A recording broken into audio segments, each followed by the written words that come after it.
This is Scott from Tonar Toolworks, and this is a short demonstration on how to use the side bevel gauge by Kunzman.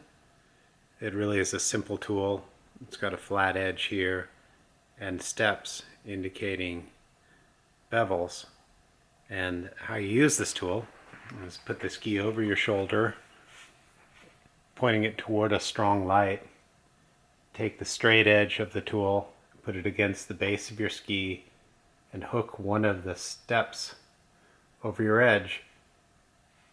And you can switch out from step to step until you find one that matches the profile of your side edge angle, and that will give you an indication of what it is. Now there can be some variance between the actual angle and the tool, so just pick the one that's closest and take it from there. Thanks for watching.